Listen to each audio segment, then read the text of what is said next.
Good day, and welcome to the DoubleLine International Fixed Income Webcast. Today's conference is being recorded. At this time, I'd like to turn the conference over to Ron Riddell, President of DoubleLine. Please go ahead. Well, thank you, and good afternoon, and welcome to DoubleLine's webcast with Bill Campbell and Mark Christensen. The title of today's webcast, Global Reboot, the Changing Structure of the World Economy. Please mark your calendar for our last two webcasts of the year, one on November 22nd with our very own Ken Shinoda covering the DoubleLine Income Fund, and then our last webcast of the year on December 6th with Jeffrey Gunlock and portfolio manager Andrew Sue on our Total Return Bond Fund. As we start the new year, our most highly participated and most popular webcast is on January 10th with Jeffrey Gunlock, where he just talks about the markets and our Just Markets webcast. If you would like to see the rest of the webcast schedule for this year and next year, please go to doubleline.com. And if you want to receive a copy of today's presentation slides, go to the player and request webcast content. You can follow us on our Twitter handle at DLineFunds. I want to highlight DoubleLine's thought leadership in the media. We do have a YouTube page on DoubleLine Capital where Ken Shinoda covers Channel 11. And then also we have a new video series with our product specialists that is also on that same YouTube channel where they explore DoubleLine's latest thoughts on financial markets, macro events, and drivers of returns in various segments of the market. We have two podcasts, the widely acclaimed Sherman Show with Jeffrey Sherman and Sam Lau, and Monday Morning Minutes with Sam Lau and Jeff Mayberry. Today, there will be four funds covered: the DoubleLine Emerging Markets Fixed Income Fund, the DoubleLine Low Duration Emerging Markets Fixed Income Fund, and here you can see the different expense ratios and minimums, and then the DoubleLine Global Bond Fund and the DoubleLine Emerging Markets Local Currency Bond Fund.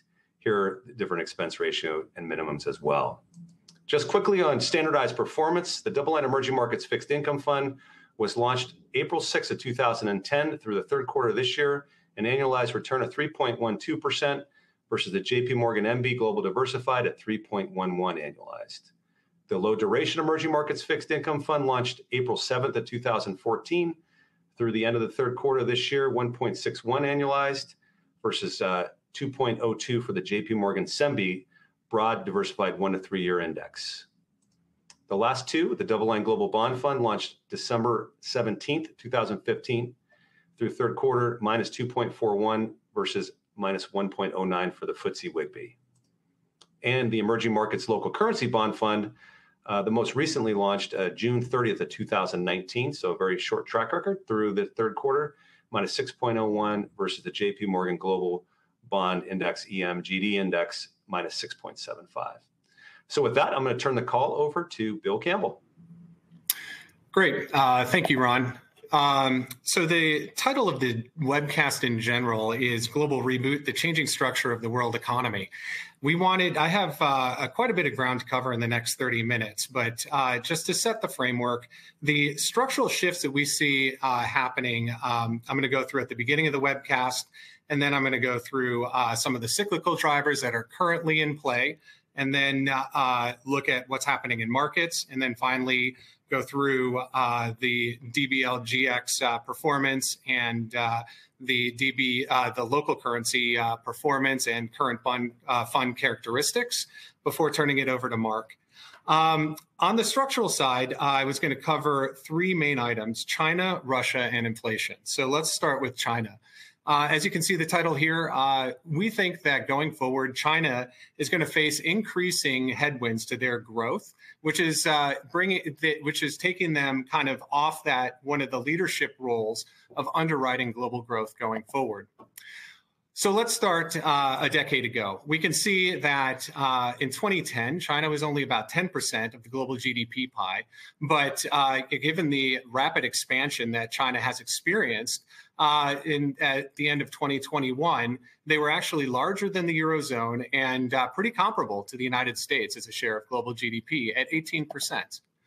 So what are some of the headwinds that they're going to face? One of the things that we've been talking about over and over again in these webcasts has been COVID. And I think, COVID appears to, be no longer a first order factor for most countries outside of China. And the reason for that is what's being reflected on this chart. These are the COVID confirmed deaths over time, and it's broken out by different regions. And what we can see is that overall the death rate has come down, and that's due to increased vaccination and herd immunity.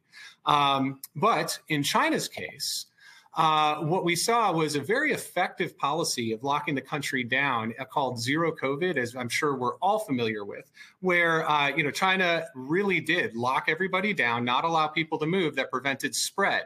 Unfortunately, the two things that have helped the global death rate go down, vaccination and herd immunity, were not able to fully propagate through the Chinese population.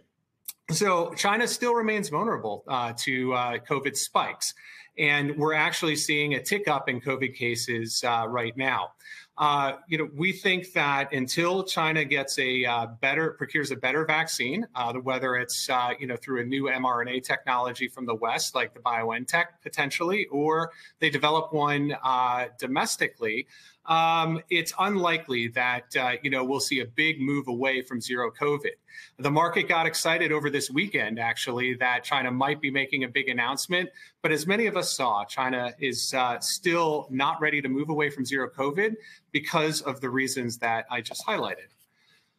So in the past, China has really depended on credit growth and the credit impulse, to spur growth, especially, when in times of economic downturn.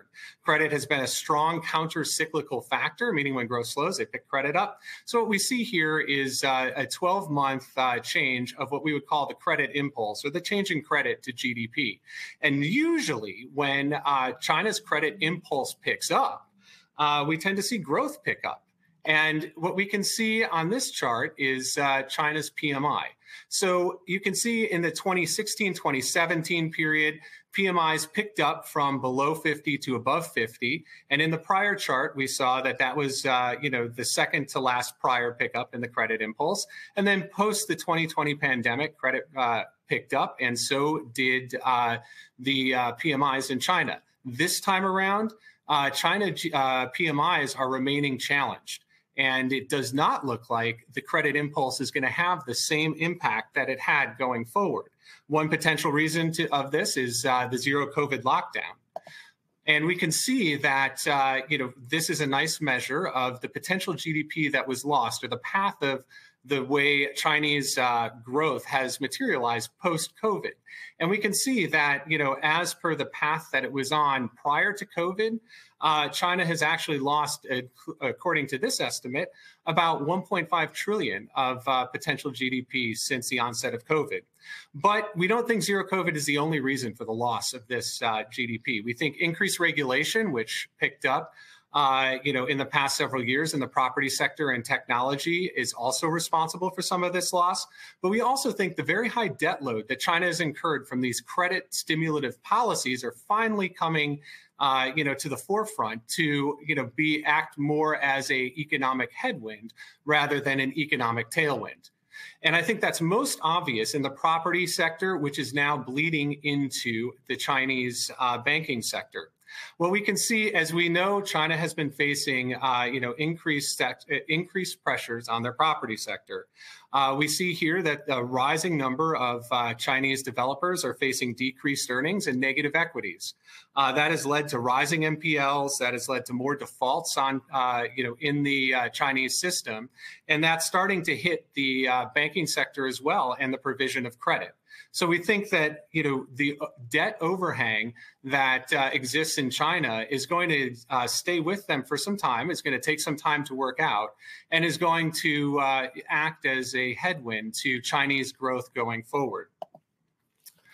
Another issue that I think we should all have on our radars is, the new composition of Chinese leadership. So we just finished the 20th Communist Party Congress, a couple of weeks ago, and we effectively saw Xi Jinping, be appointed or be, confirmed as, to his third term, but effectively he's going to be leader for, the rest of his years is kind of the going assumption right now.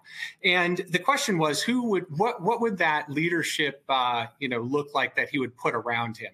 Would he put technocrats around him that were focused on market reforms and understood that, tough decisions needed to be made? Or would he put people who were a little bit more focused on politics around him? And unfortunately, Xi has consolidated power by putting loyalists or people who tend to be more aligned with him in all of the key standing committee positions over some of the more technocratic names that were on the list.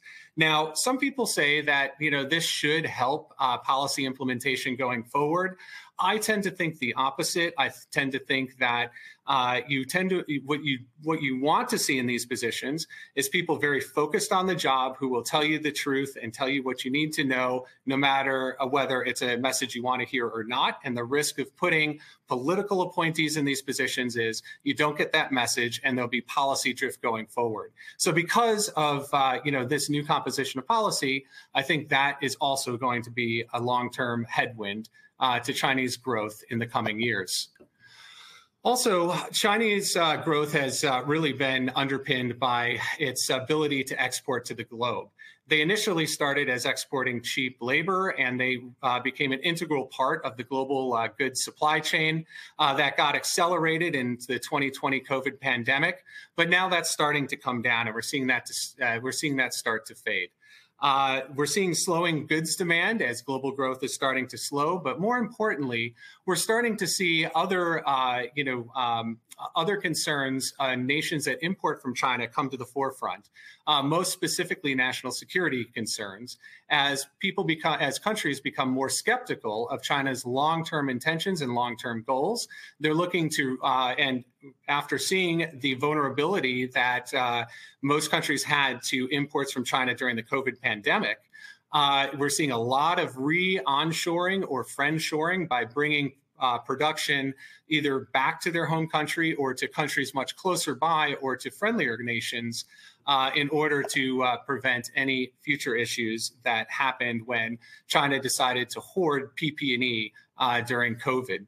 And then finally, China faces a lot of geopolitical headwinds. We have talked about Taiwan a lot. Taiwan continues to remain an issue. Our base case is that China is probably not going to immediately initiate any type of a kinetic war to try to get Taiwan back. They will just continue with this slow pressure to try to re-assimilate Taiwan into China itself. But Taiwan does remain a risk. The South China Sea, as we know, also remains a risk as there's freedom of navigation exercises that are happening, as well as the militarization of many islands. So, that remains a risk going forward as well. We talked about the re-onshoring due to national security concerns of many nations, but that has the potential to, escalate into, potentially more of a geopolitical problem. And then one item that I don't have on here is China's increasing alignment with Russia, and Russia being, facing increased international scrutiny due to their invasion of Ukraine. All of these geopolitical risks run the risk of heating up and becoming an even larger impact to Chinese growth.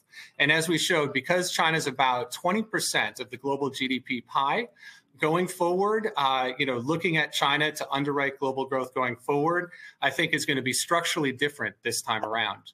The second pillar that we were looking at for the structural change was what happened following Russia's invasion of Ukraine. We don't see a quick end to this war. It looks like both sides are digging in, which I'll get to in a second. But the takeaway is that Russia is being systematically removed from commodities markets and financial markets, and that is going to have a lasting implication on global growth and inflation. So let's get into it. There's a lot of detail on this slide. If you would like to request the slides to read through, I have some more detailed slides. Please, request slides either through this webcast or at fundinfo@doubleline.com. But basically, the war started in February 24th. And then most recently, I think there's been a lot of excitement about Ukraine's potentially gaining some ground back that had been initially taken by Russia. But Russia has responded very aggressively by Putin basically enlisting a draft on September 21st. And then we're seeing increased military activity across Ukraine by Russia. These, all of these events lead us to believe that there is not going to be an immediate end to this conflict anytime soon. So what is, the first order repercussions of Russia's invasion of Ukraine? Well, they're on the energy side and on the financial side. On the energy side, we're seeing energy sanctions that are effectively removing Russian energy and Russian commodities from the global commodities markets. And we're going to get into in the next couple of slides why that's very important. On the financial side, we are similarly seeing the removal of Russian financial assets and the Russian banking system from the global economy that is also having important impacts going forward. So to focus first on the commodity side, we can see here what we see here is a chart of Russia's percentage of global commodity production by different sectors. And we see energy, metals and mining, precious metals, and agriculture and fertilizers, across the bottom. But what you see is that Russia is a very large player across all four major commodity sectors, in some cases, being above a quarter of global production. So this is, the removal via sanctions of Russia from these markets is going to have a lasting impact in our markets and needs to be thought through country by country.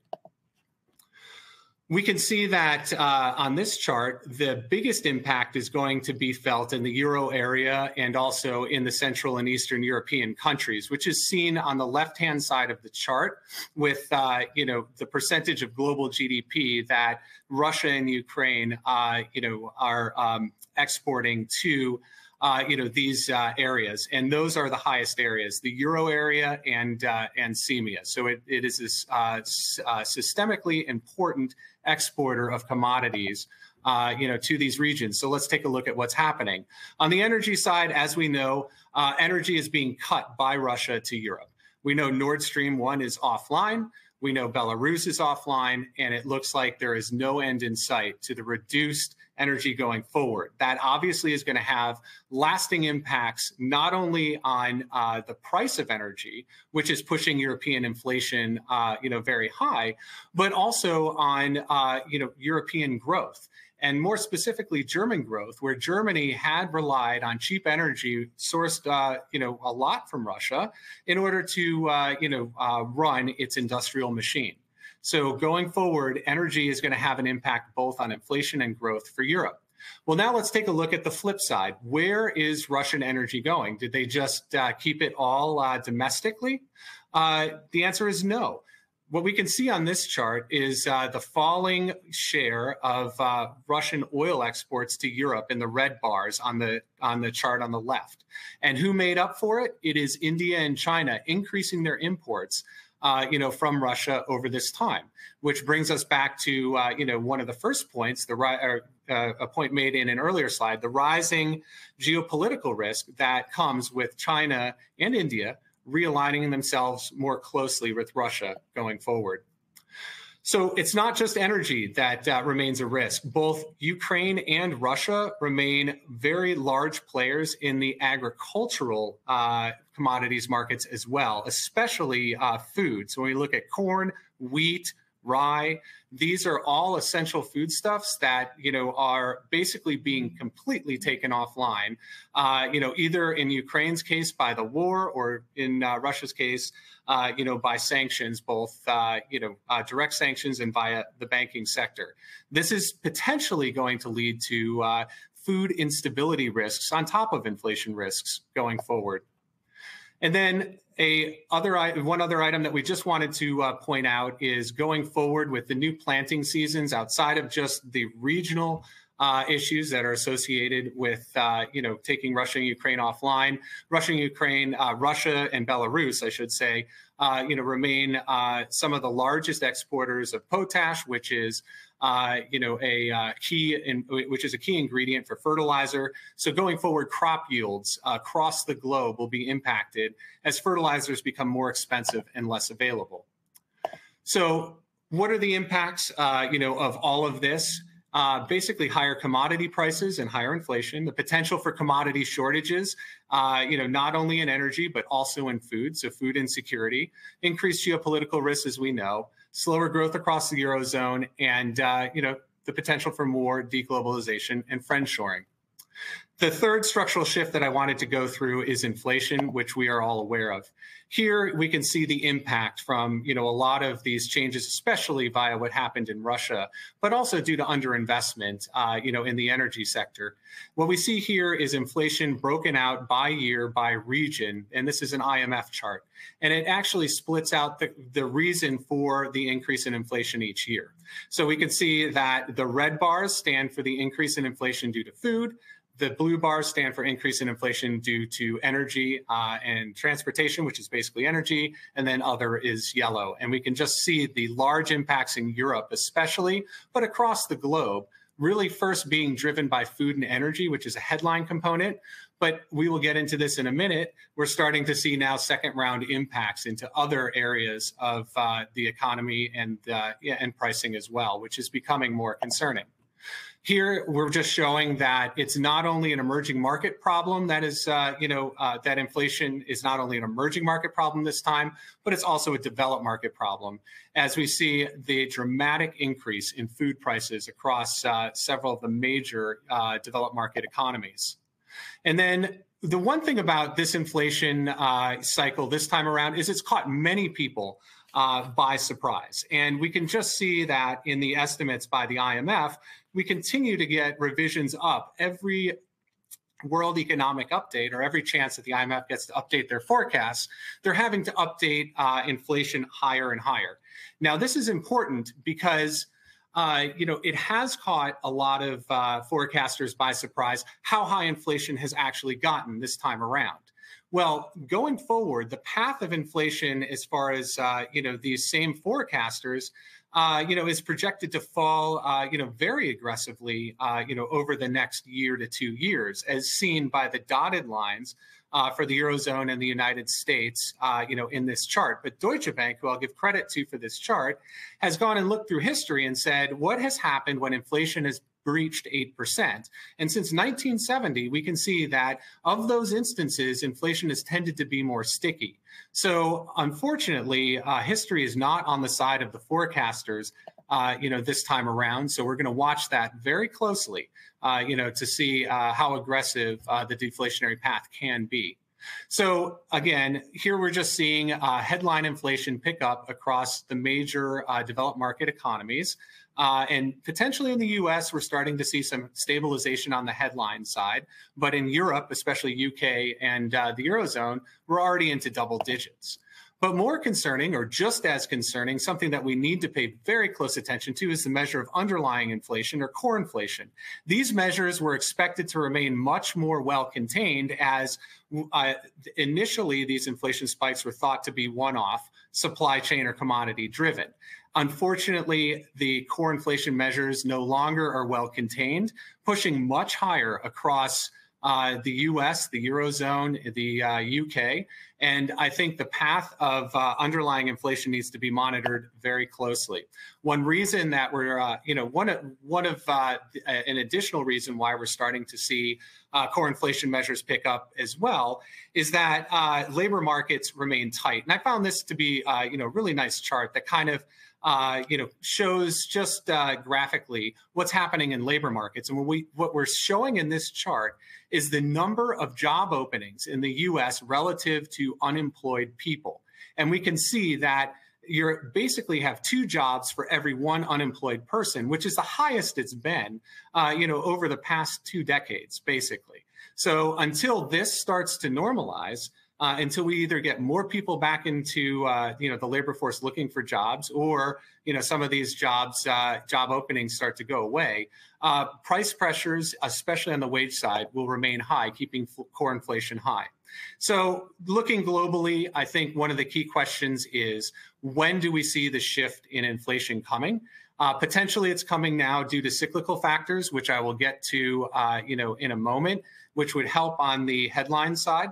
So without further ado, let's just quickly move on to the policy credibility. So what do we do in the face of all of these structural headwinds? And at DoubleLine, what we have found, especially on the emerging market side, is it's policy that addresses inflation that is most important.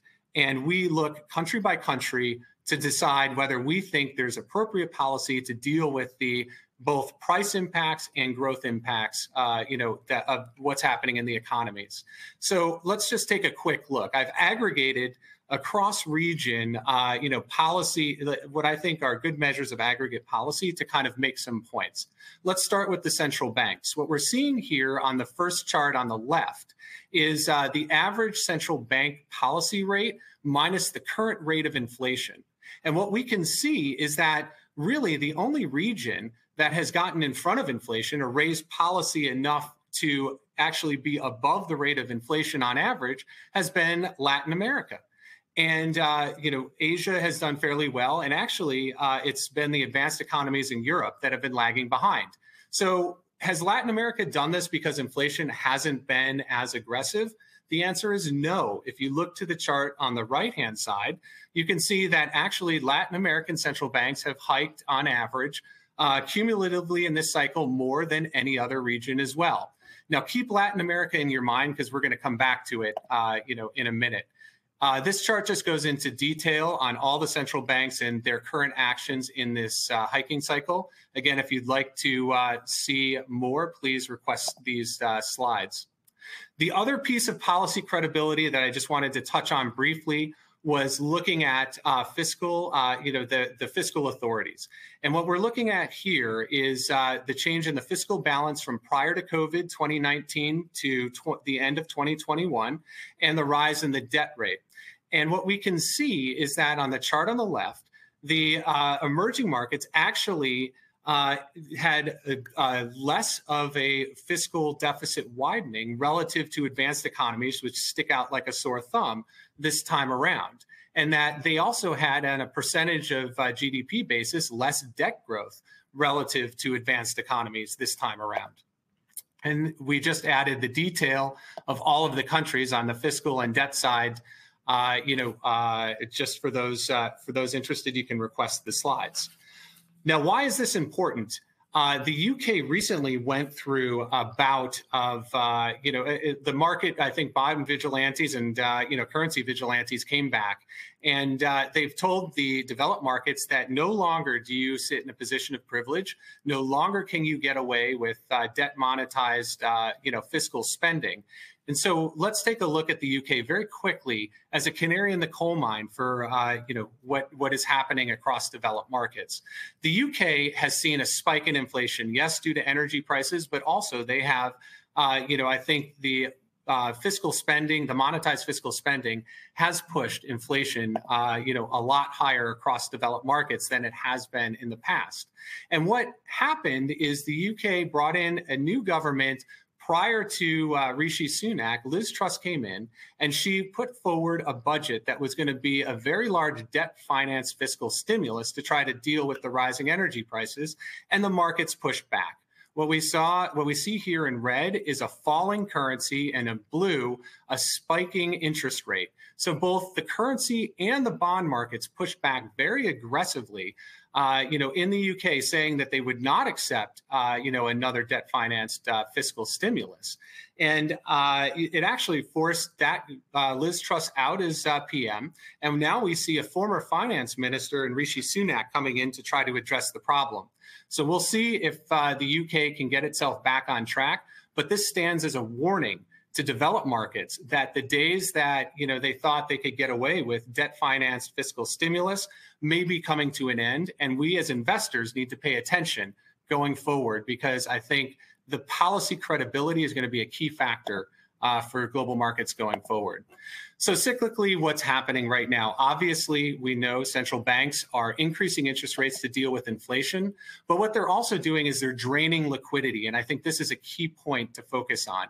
What we're seeing on the liquidity drain side is they're reducing their balance sheets. We see reserve managers intervening in FX markets, reducing US dollars in the global markets.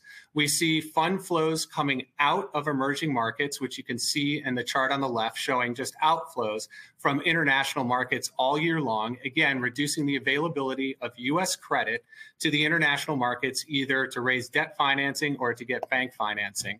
And then this is actually an excellent chart by David Rosenberg, who points out, using M2 as a measure of global liquidity growth, global liquidity tends to lead, the global growth.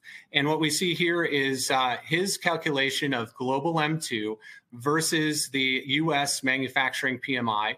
And it shows that M2 tends to lead PMIs going forward, and M2, or liquidity, is in contraction right now, which means that global growth is going to continue to face headwinds going forward.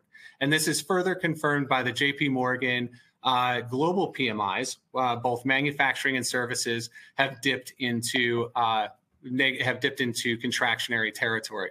So ultimately, the real question is, how much is the tightening policy going to impact global growth going forward? We can see there has been, on the chart on the right, revisions down in global GDP forecasts, in some cases into recessionary territory.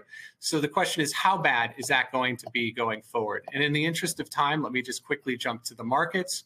What we're seeing across global markets, not just in the US, but everywhere, is rising yields across the curves, both in the front end and the back end. And the key where we are today is, when will central banks be allowed to pivot? What we're looking at across Europe, across the UK, and even in the United States, is that the implied hiking path for central banks continues to be revised higher, and that terminal rate continues to be moved up as inflation pressures remain sticky. The question is, when will markets have fully priced in that policy path?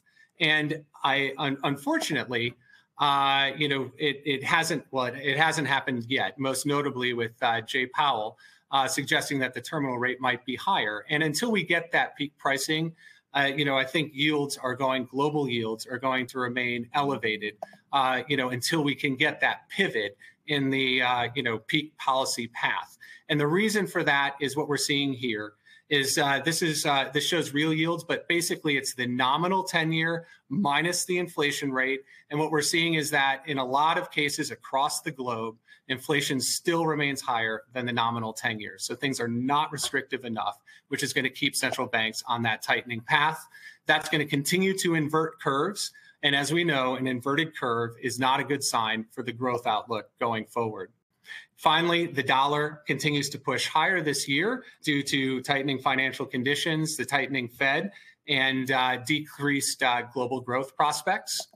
And what we see is that across most currencies, the dollar has been stronger, except for, let's look on the left, the blue chart, the blue lines. Those are mostly Latin American currencies, where we have seen much more policy credibility, as pointed out in the prior charts. Now, going forward, we've had a lot of elections in Latin America that are starting to bring, maybe the future policy into question, which we're going to evaluate on a case-by-case basis. But so far, despite a lot of concern, Latin American currencies have been the place to hide out. And I believe that policy credibility is going to be a key factor going forward for international markets. In the interest of time, I just wanted to point out that, yes, this has been a very brutal year for international bond markets, but if we look at where the yields are today, it gives us a tremendous starting point. The yield on the global government bond index from JP Morgan is at levels we haven't seen since the mid-2000s, and the same is true for the local currency yield seen on the JP Morgan Global Emerging Market Local Bond Index. So let's go quickly to the fund reviews. This has been a tough year for the international space. The Global Bond Fund on the iShare is down 21% this year. The index, though, is down 22.14%. So we have about 115 basis points of relative performance. What we have in the positioning of the fund is about a little over a year short in duration versus the index, which has helped. We've pretty much matched credit quality and regional allocation. But on the country-specific allocations, it has been the Canadian exposure, basically taking longer position in the currency with a shorter duration, and staying out of Italy and keeping a much lower position in the UK that have led to the outperformance relative to the benchmark so far this year for the Global Bond Fund. The Emerging Market Local Currency Fund has had a tremendous year. It's only down 14.13% on the year. The benchmark is down 20.6%. Leading to 650 basis points of outperformance. Let's take a look at what's going on here. We do have a slightly shorter duration, as you can see, 3.5 years versus 4.8 years for the index. But when we dig into the country allocations, it's been country selection that has really worked well for us. We've avoided some of the major blowups in Russia and Egypt. Latin American overweights and strong allocations in Mexico and Brazil have added to performance this year. Underweight in Thailand, due to a lot of the concerns that we had domestically there, also added to the relative performance. And then across the CEMEA region outside of Russia, we have had underweights that have also all contributed to the 650 basis points of outperformance. And with that, Mark, let me turn it over to you.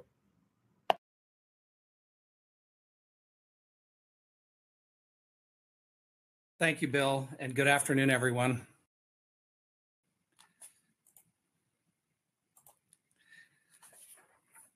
So I'd briefly like to review where we've come from since our last two webcasts.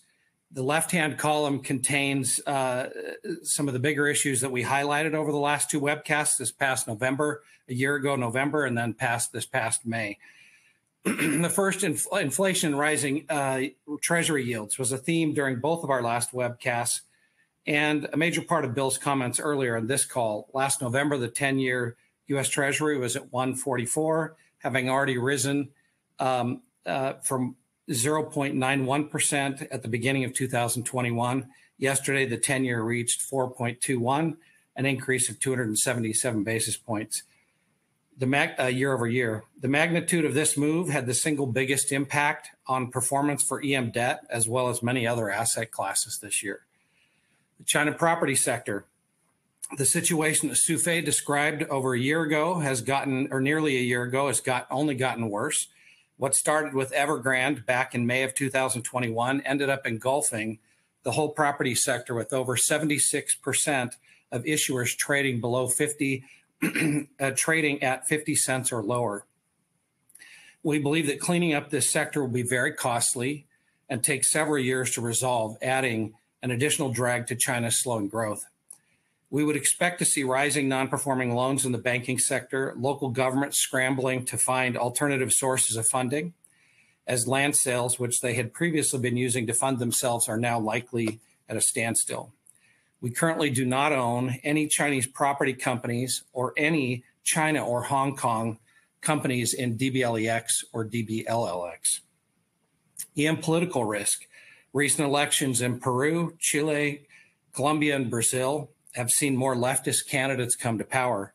Despite market concerns for potentially more radical agendas from these presidents, the balance of power between executive branch and Congress has moderated those ambitions, as well as credible institutions, judiciary, central banks, and financial markets that will keep these new administrations in check over the coming years. The pandemic. Now, this says May 2022, but this has been going on for some time. That should have probably included both time periods.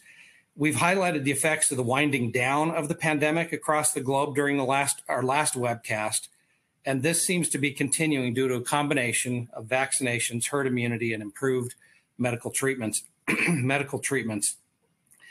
And as Bill mentioned, where the pandemic is still currently an issue is in China, where the effects of a zero COVID policy continue to drag on Chinese growth. The inability of the Chinese economy to get back to full production due to COVID lockdowns looks to continue into next year. We could see a spike in COVID cases globally going into year-end, going into the holidays and into year-end. However, we anticipate a milder impact, again, given to the amount of vaccinated people worldwide and those that have already had COVID. We also are hearing rumors that China may begin to lift its zero COVID policy, but not any sooner than maybe the middle of next year. The Russia war had been going on for 75 days when Luce addressed this issue back in our May webcast. And here we are now 258 days into the war with no end in sight.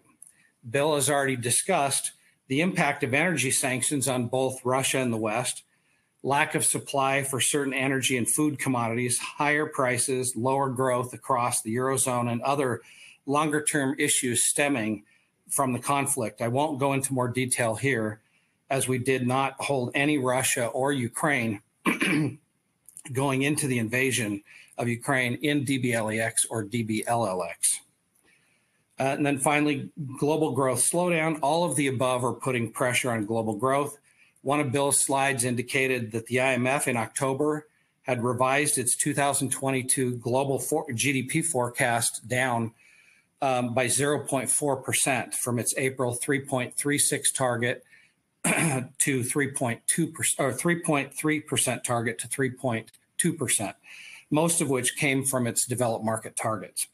So with these headwinds and one of our most difficult years of performance as a backdrop, I would like to walk you through the current state of our EM sovereign and corporate fundamentals.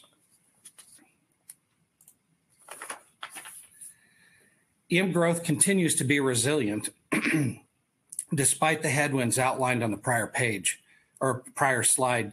Here we can see that after the drop in growth during 2020 due to COVID and subsequent overshoot in 2021, GDP for EM has leveled out in the high 3% range and is expected to remain there through next year, despite the recent IMF revisions that reduced global growth by that 0.4% that for next year that I mentioned, as most of that that revision downward will be felt in the developed markets. This chart breaks down the expected EM GDP growth through 2023 by region. Again, flat from 2022 as a whole through 2023 is expected for now, with EM Asia, Europe, and Sub-Saharan Africa ticking up in 2023, while Latin America and the Middle East show declining GDP growth over the same period. In Latin America and the Middle East, the expected slowdown in 2023 reflects slower growth, tighter financial conditions, and softening commodity prices for those regions, specifically for those regions. EM countries have done well as a whole, consolidating their fiscal balances from the COVID blowouts in 2020, returning toward the -5 to 6% range with an improving trend in 2023. Nearly all regions show improvement except LATAM, with a slight widening expected toward -4.6% for 2023. Again, with Latin America, this slight widening of fiscal balances will stem from the lower growth, lower commodity prices, higher interest rates, and social spending.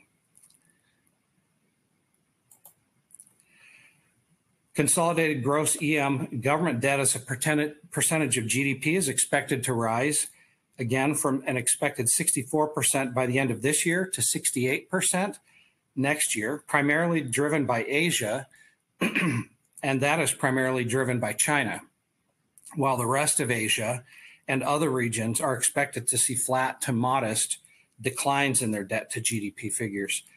Rising debt to GDP in China is coming primarily from financing growth through increased debt. Now we're going to move to the corporates. EM corporate net leverage for EM high grade and EM High yield ratios remain at the best levels seen in a decade at 0.9 times leverage for high grade issuers and 2.1 times for high yield issuers. Like net leverage, interest coverage levels for both high grade and high yield EM corporate issuers remain at some of the strongest levels seen in years at 14.2 times coverage for high grade issuers and 5.8 times for high yield issuers. However, with higher global rates, interest rates we have seen over the last year and expect to see additional rate movements in the coming months and a slowing global economy, we expect to see these net leverage and interest coverage ratios weaken slightly in the coming year or two, albeit from a strong base. This slide shows the relative strength of EM investment grade and high yield corporate net leverage versus EM US and European peers, with the bottom blue line representing EM and lower leverage figures. This next chart, next slide is a comparison of EM interest coverage. Also shows that both for EM investment grade and EM high yield, both ratios compare favorably with US and European peers. As I've talked about in earlier slides, EM sovereign fundamentals have not shown any dramatic changes over the last couple of years, last year or two, some weakening with some of the sovereign numbers, but stabilizing in EM corporates with strong leverage and coverage ratios. This chart, however, shows a direct impact of two of the headwinds that we have been discussing in the past webcasts, the Chinese property sector and the Russia-Ukraine war. You can see that the EM high yield solid blue line and the US high yield solid black line tend to move in tandem with each other. However, there has been a huge divergence in 2021 with a significant amount of Chinese property companies or issuers defaulting. And in 2022, with another set of Russian and Ukrainian defaults. JP Morgan expects EM high yield default rate to peak at around 11% this year or early next year before starting to decline. With the Chinese property and Russia-Ukraine names removed, the dashed blue line moves again roughly in tandem with high yield, US high yield default rates. As a reminder, we do not have any Chinese property or Russian-Ukraine exposure in DBLEX or DBLLX. Gross and net issuance has been the weakest in 8 years, with only $260 billion in gross issuance expected this year after a peak of $541 billion in 2021. The negative $218 billion net financing is the negative 218 net financing is the result of tender offers, buybacks, calls, and bond repayments at maturity. Much of the lower issuance had to do with market volatility versus credit fundamentals. With the 10-year U.S. Treasury yield rising 277 basis points year over year and widening EM spreads, many issuers decided to wait for lower volatility, better rates, which never came, or in the case of some weaker names, they couldn't access the market. Though the lower issuance provided a positive technical backdrop, this was offset by large outflows of nearly $83 billion through month-end October as investors looked to reduce their EM holdings given the market volatility and weak performance. Over the past few months, we've been asked several times about market liquidity and a potential maturity wall in the EM space. With regards to liquidity, it has deteriorated throughout 2022 with the bid-ask spread wider than long-run averages, and transacting in some of the more esoteric high-yield credits has been a little more difficult. EM sovereign and high-rated corporates remain the most most liquid part of our market. This slide shows that the majority of corporate debt coming due in the coming 5 to 6 years is investment grade, represented by the blue bars, with high-yield maturities ranging from $77 billion to $100 billion through 2027, represented by the gray bars. EM corporates have been good about terming out their bonds early, EM issuers have either repaid or extended nearly $84 billion since the middle of the year of their outstanding debt, from $131 billion to $38 billion today, remaining for the end, through the end of the year. We also believe the market will ring fence refinancing issues in Russia, Ukraine, and China property credits from the rest of the corporate universe. Of the nearly $300 billion due in the remaining months of this year and into 2023, a large portion of these maturities are from investment-grade Asia and Middle East issuers, which we expect should continue to have access to the capital markets or find support from their local markets. As you can see, the headwinds mentioned at the start of my comments has led to widening of EM spreads to around 500 basis points range for the EMMB Global Diversified Index, which is sovereign quasi-sovereign index, and 400 basis point range is shown by the JP Morgan SEMBI Broad Diversified Index, which is predominantly made up of corporates. Both levels look cheap relative to their roughly 12-year averages. At this point, we've been finding selective relative value swaps within the funds where we believe bond prices are just too low.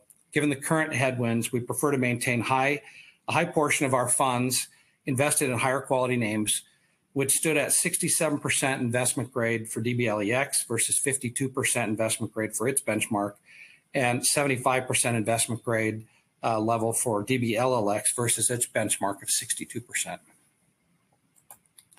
Turning now to performance, a review of DBLEX, we see the iShares return of negative 20.73% over the past year for the period ending September 30th, 2022. This was an outperformance of 355 basis points versus the fund's benchmark, the JP Morgan MB Global Diversified, which had a negative 24.28% return over the same period.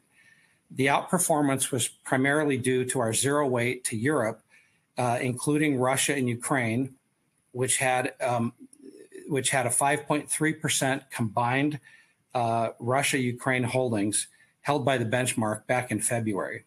As mentioned earlier in the webcast, the rising U.S. Treasury yield had a significant negative impact across many asset classes, and EM was not immune. Roughly 2/3 of the negative performance over the past year could be attributed to the higher Treasury yield, with the balance coming from EM credit risk. The EM benchmark spread, again, the JP Morgan MB Global Diversified widened 202 basis points, moving from 357 basis points to 559 basis points through month-end September.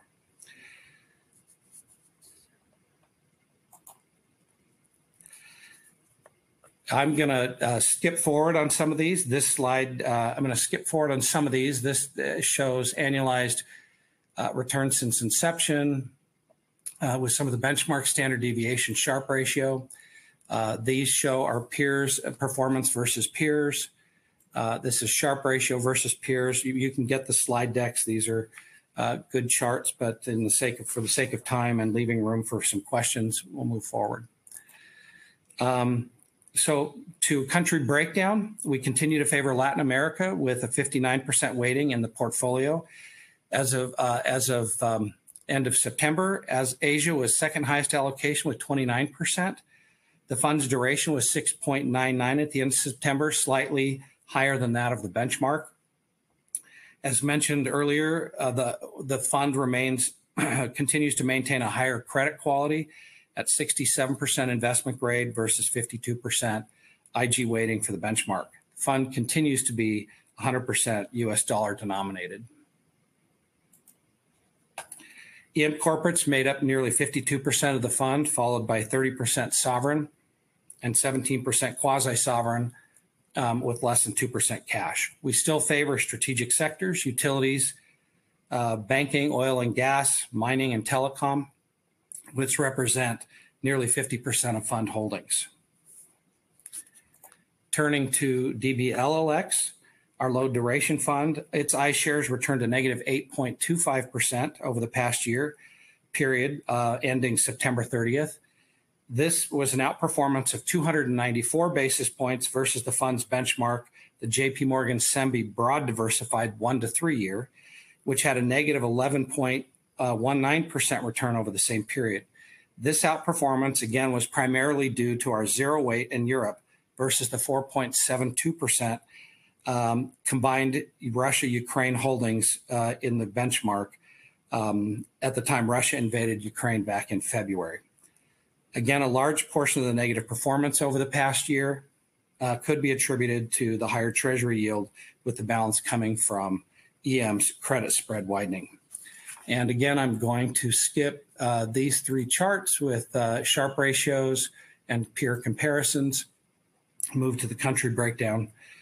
We continue again here with Latin America having a higher weighting, 46.2% for DBLLX as at the end of the period, and with Asia being the second highest at 37.9%. Here, the highest country exposure is Peru at 13%, with Korea, Colombia, Singapore, and Chile with roughly 9% weightings each. The fund's duration was 2.71, higher than the benchmark's 1.69. The quality of the fund remains 75% investment grade versus 62% for the benchmark. And the fund, again, remains 100% US dollar denominated. Similar to DBLEX, EM corporates represent a larger portion of the portfolio with 58.5%, quasi-sovereigns at 23.5%, and sovereigns rounding out with 14.6%. We continue to favor, again, the strategic sectors that I mentioned: utilities, banking, oil and gas, mining, and telecom, which in this case represent nearly 66% of the fund's holdings. In closing, I'd like to summarize our outlook for the coming 6 to 12 months. Continued pressure on global growth, or at least an uneven economic slowing across regions, countries, and sectors, with possible recessions in the Eurozone, UK, US, and others.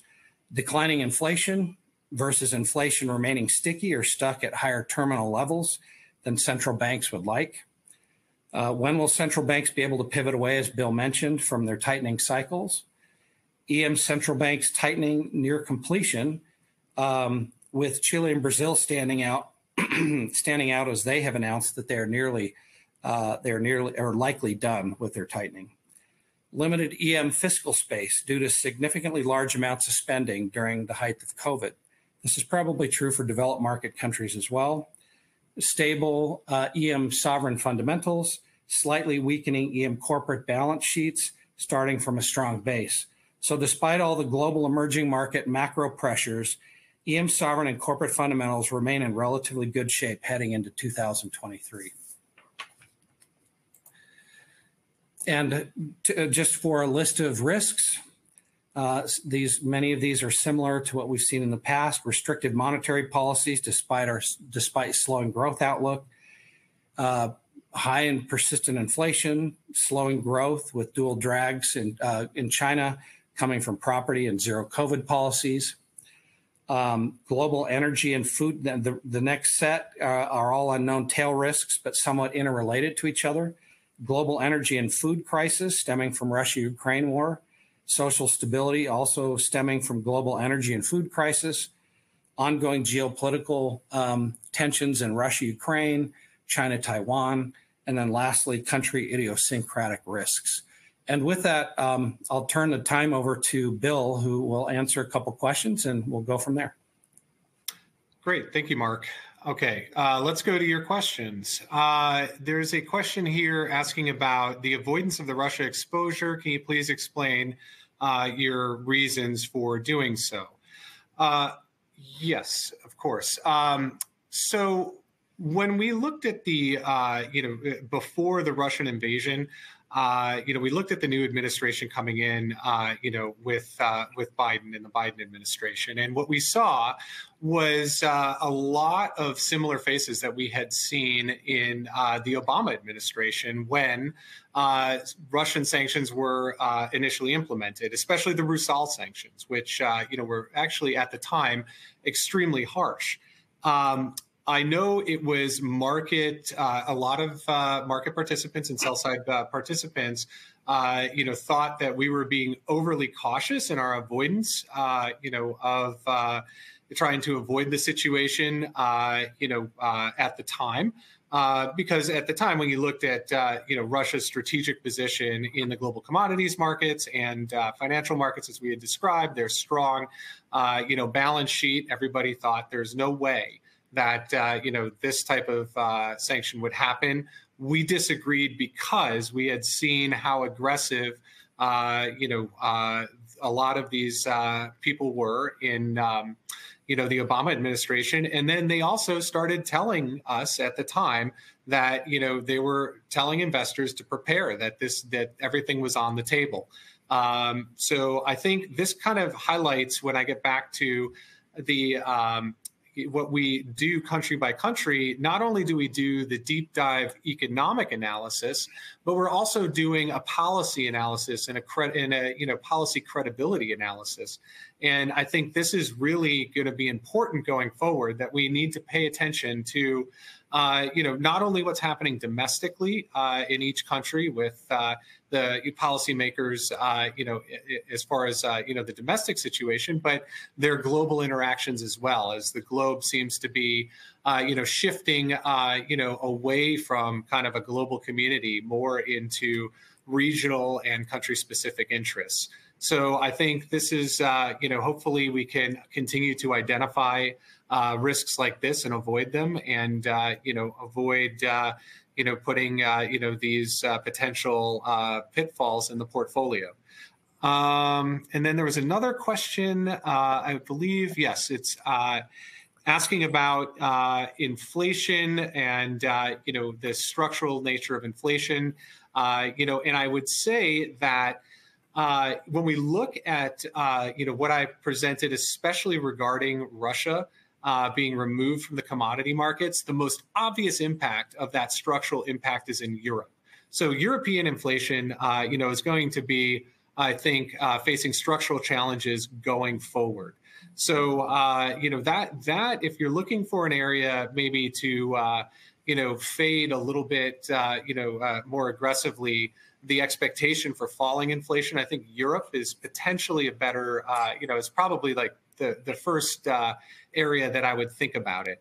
The other just tangential thought that I had going along with that is there's going to be a massive rebuild needed out of Europe to, rebuild all of their energy supplies, energy supply chains that used to come in from Russia. We're going to need to see the build out of LNG ports.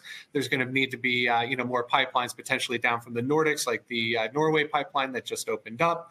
And, that potentially, could help the commodity demand on the industrial metals side, which is likely, facing some headwinds from the fact that China's property sector is going through its structural rebalancing. So what's being lost on the China side from industrial metals demand currently is, in our view, we're keeping a close eye on it, but we think that it's potentially going to be made up by the need for a new infrastructure build out across Europe, which could benefit commodity exporting countries that, decide to align more closely, with Western countries.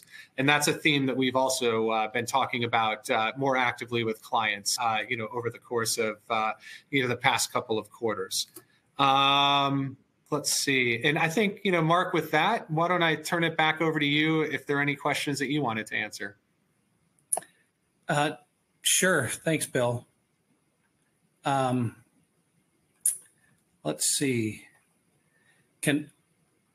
The first question we had here, that was a great question.